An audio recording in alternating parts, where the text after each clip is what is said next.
Friends देखिएगा 10th class के अब मैं फर्स्ट जो चैप्टर है उसके एमसीक्यू करवाता हूँ कुछ। उसके लिए एक बेसिक भी है। कहता है इक्लूडेंट डिवीजन लेमा क्या कहता है। सबसे पहले इस बात को समझिएगा। कहता है ए और बी आपके पास कोई भी दो पॉजिटिव इंटीजर हैं such that A greater than A B अगर हम लेके चलते हैं तो अगर ए को बी से डिवाइड करते हैं, ठीक है, तो यहाँ पर बचेगा वो रिमाइंडर होता है, ये होता है वो क्यूशेंट होता है। रिमाइंडर को आर से लिखेंगे, क्यूशेंट को क्यू से लिखेंगे। बी आपके पास क्या होता है, डिवाइजर होता है, और ए क्या होता है, डिवाइडेंड। इसको मैं लिख भी देता हूँ। ये रिमाइंडर है, ये क्यूशेंट है, ये डिवाइजर है और ये डिवाइडेंड है। ठीक, तो इस ए नंबर को हम क्या ले सकते हैं, बी इंटू क्यू प्लस में R, A is equal to B Q plus R. अब ये जो रिमाइंडर होता है, ये रिमाइंडर हमेशा जो डिवाइड करता है उससे कम होगा या ये जीरो होगा। तो यहाँ पर ये इम्पोर्टेंट क्वेश्चन बनता है। तो रिमाइंडर की जो वैल्यू होगी वो जीरो लेस देन और equals to R less than B. मतलब आर जो रिमाइंडर है उसकी वैल्यू या तो जीरो होगी या जीरो से लेकर बी के बीच में बनेगी, बी से छोटी होगी, बी नहीं हो सकती। तो इसके अंदर पहला क्वेश्चन आपके पास यही है। एक बार तो ये क्वेश्चंस हैं, ठीक है, मैं क्वेश्चंस आपको दिखा देता हूँ। तो पहले के अंदर क्या है, A is equal to B Q plus R. R की वैल्यू क्या आ जाएगी, आर की वैल्यू का ऑप्शन है बी बनेगा। उसके बाद जो सेकंड क्वेश्चन है आपके पास है, कहता है decimal expansion of this will terminate after how many place of decimal. कितने, क्या कहता है, ये कितने डेसिमल पॉइंट के ऊपर ख़त्म हो जाएगा। तो सबसे पहले जो रेशनल नंबर होता है उसको हम शॉर्टेस्ट फॉर्म में लिखते हैं। इसको आप कैंसिल करेंगे। सबसे पहले ये 3 से डिवाइड हो रहा है, तो 3 से डिवाइड होने के बाद देखिएगा क्या बचेगा। तो ये नंबर आपके पास, इसको 3 से डिवाइड कर देंगे, ये आ जाएगा। सिंपलेस्ट फॉर्म में आने के बाद का क्या तरीका होता है, जो डिनोमिनेटर होता है उस डिनोमिनेटर के हम बनाते हैं प्राइम फैक्टर। डिनोमिनेटर के हम बनाते हैं प्राइम फैक्टर। तो ये जो है 8, इसके फैक्टर बनाएंगे 2 इंटू 2 इंटू 2, 2 की पावर 3। तो इस 8 का एक ही फैक्टर बना है 2। ये मत समझना, ये फैक्टर है, इसका पावर 3 का मतलब ये 2 ही आपके पास 3 बार आया हुआ है, लेकिन चीज़ तो एक ही है, तो एक ही फैक्टर आ गया 2। तो क्या होता है, जो डिनोमिनेटर है उसके फैक्टर अगर में 2 आ जाए या 5 आ जाए या ये दोनों आ जाए तो वो टर्मिनेट होता है। इनके अलावा और कोई भी फैक्टर आ जाएगा तो वो नॉन टर्मिनेटिंग हो जाएगा। फिर बता देता हूँ इस बात को। सिंपलेस्ट फॉर्म में बदलने के बाद जो डिनोमिनेटर है उस डिनोमिनेटर के हम प्राइम फैक्टर बनाएंगे। प्राइम फैक्टर आपके पास 2 आ जाए या 5 आ जाए या दोनों आ जाए या इनकी पावर आ जाए, ठीक है, पावर आ जाएगी। जैसे 2 की पावर 3 आ गई तो फैक्टर तो 2 ही हुआ, एक ही फैक्टर है 2 जो कि 2 है। तो इसके प्राइम फैक्टर आपके पास 2, 5 या ये दोनों आ जाते हैं तो टर्मिनेट होता है, अदरवाइज नॉन टर्मिनेटिंग होता है। दूसरी बात क्या आता है, जब टर्मिनेट होगा तो टर्मिनेट होने के बाद वो वैल्यू निकालो या कितने पॉइंट या कितने डेसिमल के बाद वो एक्सपेंशन ख़त्म हो जाए, कितने प्लेस के बाद वो डेसिमल आएगा। तो इसके लिए हम क्या करते हैं, जो भी प्राइम फैक्टर होते हैं 2 और 5, उनकी हम इक्वल पावर बनाते हैं। यहाँ पर आपने देखा 2 की पावर 3 है, 5 है ही नहीं, तो जितना 2 है उतना ही 5 लेंगे या जितना 5 है उतना ही बार 2 लेंगे। तो यहाँ पर 2 था, 5 था ही नहीं, तो 5 भी लेंगे हम कितने बार, जितने बार 2 आया है। 2 कितने बार आया है, जितनी इसकी पावर है। 2 की पावर क्या है 3, तो 5 की पावर 3 भी लेंगे नीचे। अब जितना नीचे लिया है उतना ही आपने ऊपर लेना पड़ेगा बैलेंस बनाने के लिए, ताकि ये क्या आ जाए 2 इंटू 5 10, और पावर दोनों की इक्वल है तो 10 की पावर 3 आ जाएगा नीचे। तो ऊपर मल्टीप्लेशन कर देंगे 5 की पावर 3 इंटू 7, इसका मल्टीप्लेशन कर देंगे ये, और 3 प्लेस के ऊपर इसके पास डेसिमल आ जाएगा, क्योंकि 10 की पावर कितनी है 3 है। 10 की पावर 3 है तो 3 प्लेस के ऊपर डेसिमल आ जाएगा, तो 3 प्लेस यहाँ पर हैं ही, तो 3 प्लेस छोड़कर आप पॉइंट लगा देंगे। अगर मान लीजिएगा यहाँ पर 10 की पावर 4 होता तो हम क्या लिखते, यहाँ पर एक जीरो और लेकर फिर डेसिमल लगा देते। 5 होता तो एक जीरो और लेते फिर डेसिमल लगा देते। इस साइड में नहीं लेनी है, लेफ्ट साइड में लेके चलनी है, उसके बाद हम पॉइंट लगाएंगे। ये आपका क्वेश्चन बनेगा। उसके बाद क्या कहता है, एक रिजल्ट क्या कहता है, ए और बी अगर आपके पास कोई भी दो पॉजिटिव इंटीजर हैं तो कहता है उन दोनों नंबर का हम एलसीएम निकालते हैं, उन दोनों नंबर का एचसीएफ निकालते हैं। तो रिजल्ट क्या कहता है, जो दो नंबर हैं उन दोनों नंबर का जो मल्टीप्लिकेशन होगा वो उनके एलसीएम और एचसीएफ के मल्टीप्लिकेशन के इक्वल आएगा हमेशा। तो यहाँ पर आपके पास क्वेश्चन बन जाता है नेक्स्ट, क्या कहता है, ये जो दो नंबर हैं इन दोनों नंबर का एचसीएफ है 11, उन दोनों नंबर का एलसीएम है ये, तो एचसीएफ 11 इनटू में एलसीएम ये सारा किसके इक्वल रख देंगे, इन दोनों नंबर के मल्टीप्लिकेशन के इक्वल रख देंगे। सोल्व करके आर की वैल्यू आ जाएगी आपके पास 14। उसके बाद नेक्स्ट क्वेश्चन क्या आता है, the rational number of decimal number 0.6 bar is, ये आपके पास कोई भी नंबर है 0.6 बार, इसको रेशनल नंबर में बदलना है पी अपॉन में क्यू फॉर्म में। तो इस बार का मतलब क्या होता है, जितने नंबर के ऊपर बार आया है वो नंबर बार बार रिपीट हो रहे हैं, ठीक है। जैसे 0.6 बार 6 के ऊपर 12 है तो 6 आपके पास बार बार में आएगा। तो जितने, उसके बाद x को आपने इतना लिख दिया। अब दोनों साइड में जितने पॉइंट के ऊपर या जितने नंबर के ऊपर बार है उतने ही जीरो के साथ 1 लगाकर मल्टीप्लिकेशन करना है। मान लीजिएगा एक पॉइंट के ऊपर, एक नंबर के ऊपर 12 है तो 10 से गुणा कर देंगे। मान लीजिएगा 0.62 दो नंबर के ऊपर बार होता तो दोनों साइड में 2 जीरो का मतलब 100 से गुणा कर देते। अगर 3 स्थान पे बार होता तो 10 की पावर 3 1000 से गुणा कर देते। जितने पॉइंटों पर है उतने ही 10 की पावर लेकर दोनों साइड में मल्टीप्लाई करते हैं। तो यहाँ पर एक नंबर के ऊपर पावर बार है तो 10 की पावर 1 मतलब 10 से दोनों साइड में मल्टीप्लाई कर देंगे। तो 10 से अगर इसको आपने मल्टीप्लाई कर दिया, यहाँ पर भी यहाँ पर मल्टीप्लाई कर देते हैं तो 10 से मल्टीप्लाई कर देते ही पॉइंट यहाँ पर आ जाएगा। अब ये पॉइंट वाली वैल्यू अलग लिख देंगे, बाकी अलग लिख देंगे। तो 6.66 इसका मतलब क्या होगा, 6 के अंदर ये पॉइंट वाली वैल्यू ऐड कर रखी है ये, और ये जो फिर अलग से आ जाएगा ये वापस वही आ जाएगी जो आपके पास स्टेटमेंट थी, जो कि आपने x मान रखा है। तो इसकी वैल्यू वापस x रख देंगे, इसको सोल्व कर लेंगे, x की वैल्यू 2/3 आ जाएगी। उसके बाद जो नेक्स्ट क्वेश्चन है आपके पास क्या कहता है, which of the following rational number है नॉन टर्मिनेटिंग एंड रिपीटिंग। तो नॉन टर्मिनेटिंग और नॉन रिपीटिंग या नॉन टर्मिनेटिंग रिपीटिंग, इसके अंदर क्या होता है देखिएगा। अगर कोई भी नंबर आपके पास है, अगर वो नॉन टर्मिनेटिंग है, ना तो वो ख़त्म हो रहा है और ना ही वो रिपीट हो रहा है, तो वो जो नंबर होता है वो इरेशनल नंबर होता है। नहीं तो नंबर हमेशा रेशनल नंबर होगा। नहीं तो का मतलब क्या होता है, अगर वो टर्मिनेट हो जाता है, जैसे 1/2 है तो इसको डिवाइड करेंगे तो 0.5 ख़त्म हो गया, तो ये नंबर टर्मिनेट हो गया, तो ये क्या रेशनल नंबर होगा। जैसे 1/3 है या जैसे 2/3 था, इसको डिवाइड करेंगे तो आपके पास 0.66 ये आएगा। तो ये नंबर आपके पास ख़त्म तो नहीं हो रहा है, ऐसे ही चलता रहेगा, लेकिन ये रिपीट हो रहा है।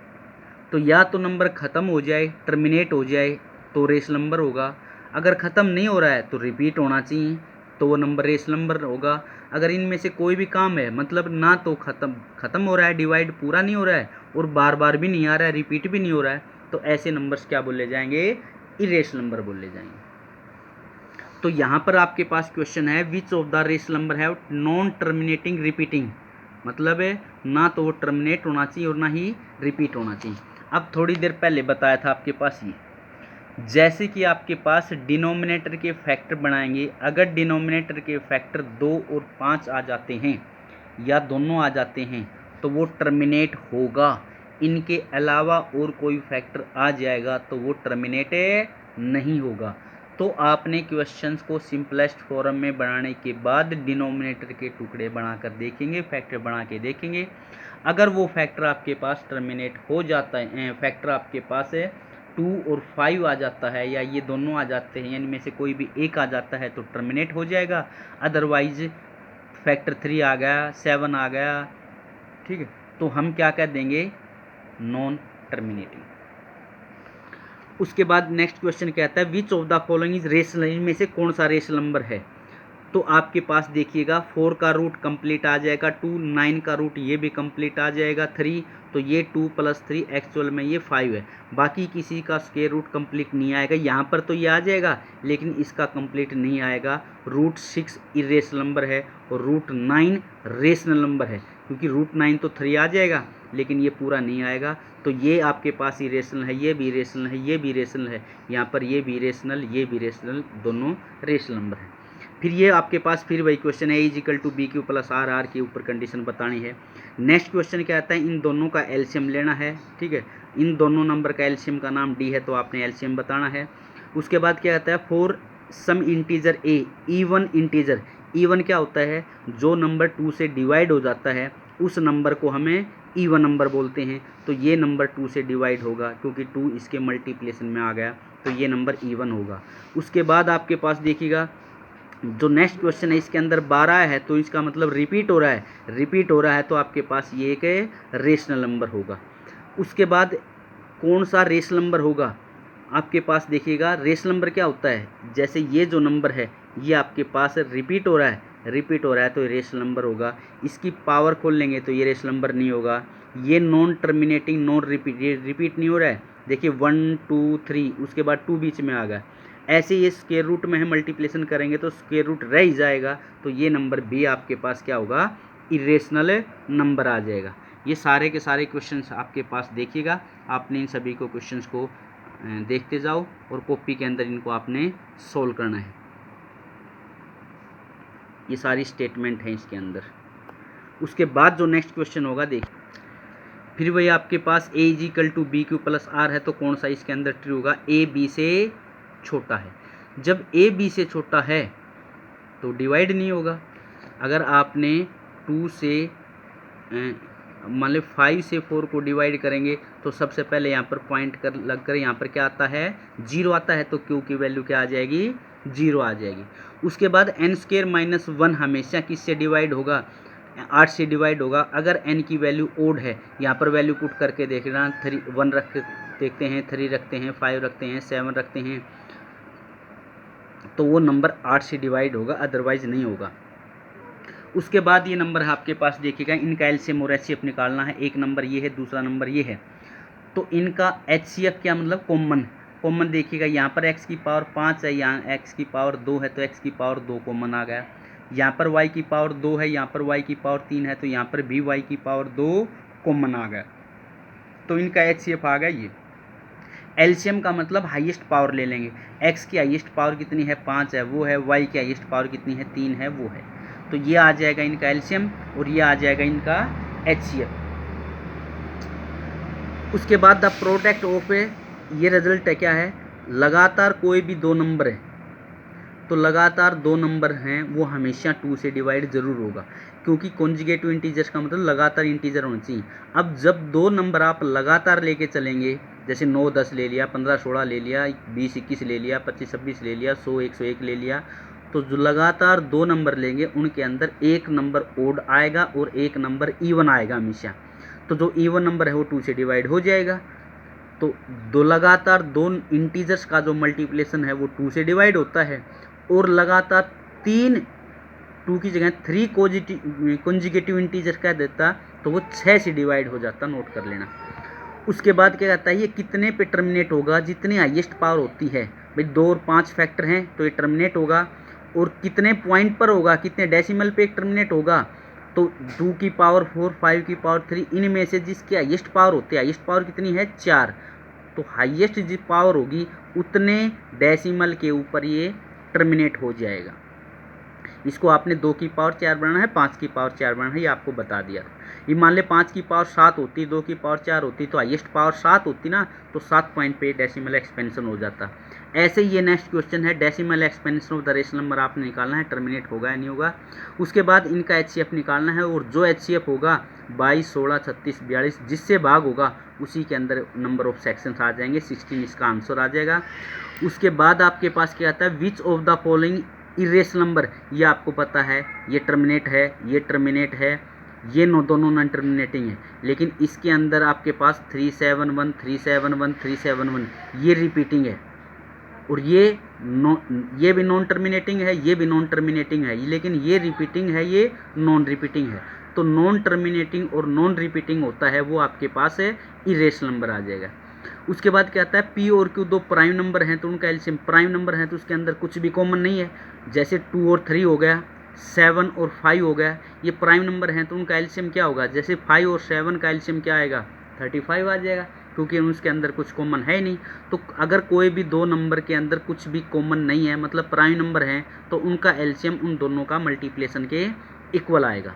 उसके बाद क्या कहता है, इन दोनों का जो HCF है वो इसके इक्वल है, तो इन दोनों का HCF आप देखते हैं, इन दोनों का HCF बनता है आपके पास 13, 13 से ही भाग होगा, 13 से ही भाग होगा, तो इनका HCF 13 है। तो M की हम क्या वैल्यू रखें कि ये 13 बन जाए, M की वैल्यू 2 रखेंगे तो ये 13 आ जाएगा।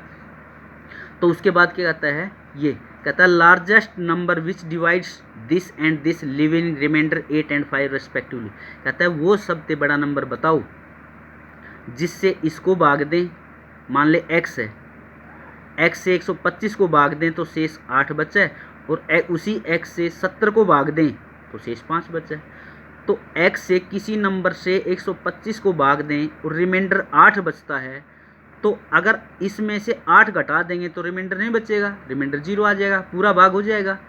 ऐसे ही उसी नंबर से अगर 70 को डिवाइड करते हैं तो रिमाइंडर 5 बचता है, तो अगर इसमें से 5 घटा दें तो रिमाइंडर नहीं बचेगा।